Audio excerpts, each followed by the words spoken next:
Now, we've gone through two methods of the government to earn income. The first method is taxes, and the types of money made due to it are explained in the second video of one of my series, which is the general knowledge of money.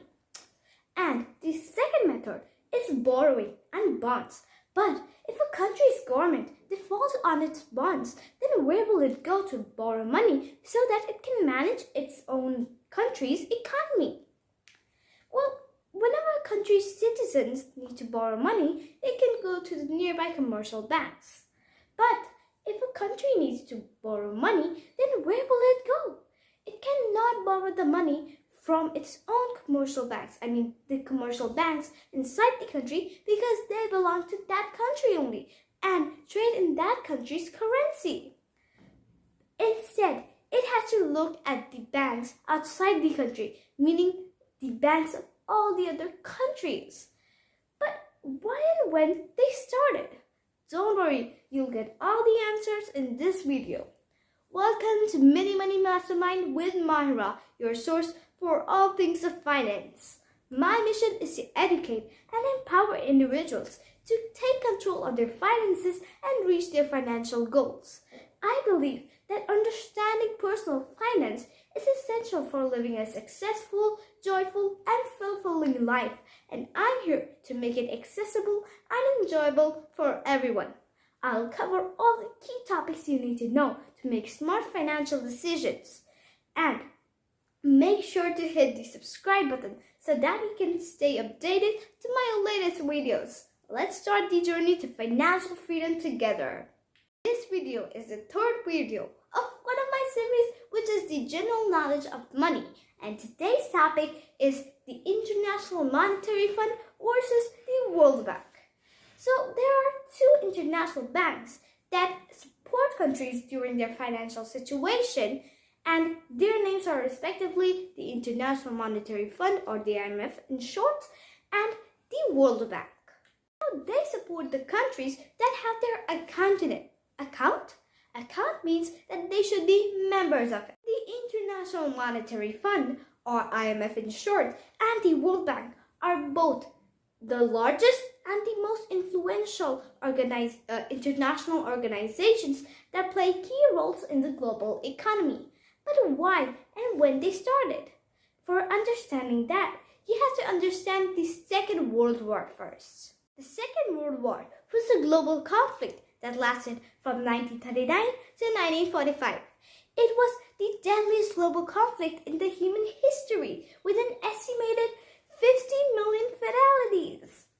The war was fought primarily between two opposing military alliances, the Allies led by the United Kingdom, France, and the Soviet Union, and the Axis powers led by Germany, Italy, and Japan. The conflict began with the German invasion of Poland and quickly spread as Germany conquered much of Europe. The Allies eventually gained the upper hand and, with the help of the United States of America, defeated the Axis powers.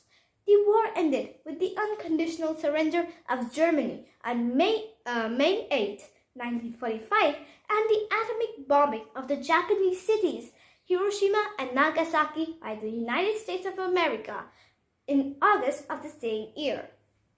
As I mentioned, the Allies gained the upper hand due to the United States, and after the Second World War, the United States of America became the superpower. And in July 1 to 22, 1944, they organized one conference, which is known as the Bretton Woods Conference.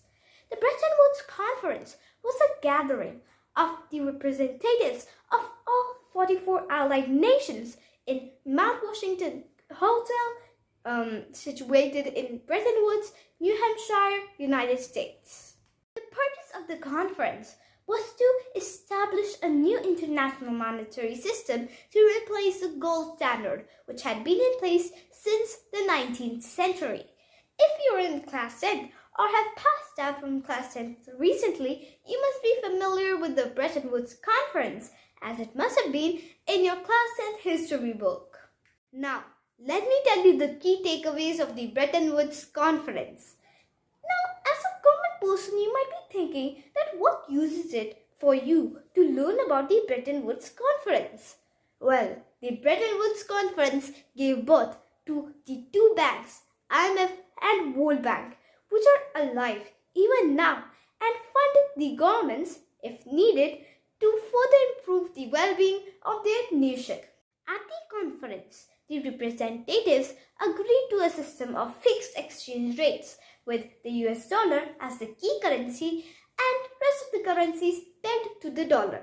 The US dollar was pegged to gold at a rate of $35 per ounce. The International Monetary Fund, in short IMF, and the International Bank for Reconstruction and Development, in short IBRD, later known as the World Bank, were established during the Bretton Woods Conference to provide a framework for monetary cooperation and promote economic growth and development. Do you know the Bretton Woods system remained in place until 1971 when USA suspended the convertibility of the dollar into the gold and the system closed. So now we know when and why the IMF and the World Bank were created. Now the question is, why they created two organizations? Why not one? The main difference between the IMF and the World Bank lies in their respective purposes. The IMF oversees the stability of the world's monetary system, while the World Bank's goal is to reduce poverty by offering financial assistance to low-income and middle-income countries. The IMF is an international organization that provides financial assistance to the countries in need with the goal of promoting monetary stability and cooperation. It provides loans to its member countries who are facing balance of payments difficulties and also gives policy advice to help them achieve long-term economic growth. World Bank, on the other hand, is an international financial institution that provides loans and assistance to developing countries for pursuing their economic development and poverty reduction. It provides loans for specific projects and gives policy advice to the government on development strategies. Both organizations work closely together and share the common goal of promoting economic growth and reducing poverty. Now let us learn a bit more about the World Bank and the IMF. Now the World Bank provides loans to the countries in the normal financial situation, but the IMF provides loans to those countries which are in any financial difficulty, like maybe balance of payments difficulties, or maybe in a financial crisis, etc., etc. The World Bank and the IMF both loan out money to different countries, but they do it for different reasons. The World Bank loans money to developing countries to increase their economic growth and decrease their poverty. But the IMF provides loans to countries in a financial difficulty, like a financial crisis or balance of payments crisis. Balance of payments difficulty. Their overall goal is to prevent the crisis from spreading worldwide by offering guidance to that country. The World Bank provides loans and other forms of financial assistance to developing countries for specific projects such as infrastructure development or poverty reduction programs. The World Bank is governed by its member countries and its shareholders. The IMF advises its member countries on methods they could use to improve their economy. Also, it provides short-term loans in order to avoid currency instability. The IMF is governed by its member countries. Do you know that both the World Bank and the IMF's headquarters are located in Washington, D.C.? Now we understood that IMF focuses on macroeconomic issues and financial stability, while the World Bank focuses on long-term economic development. Let us have a quick summary of whatever we learned. We learned that the countries need to borrow for some reason or the other, and due to this, the establishment of two different banks were done, the IMF and the World Bank. We also learned why and when they were created and went into the deep details of the Bretton Woods Conference.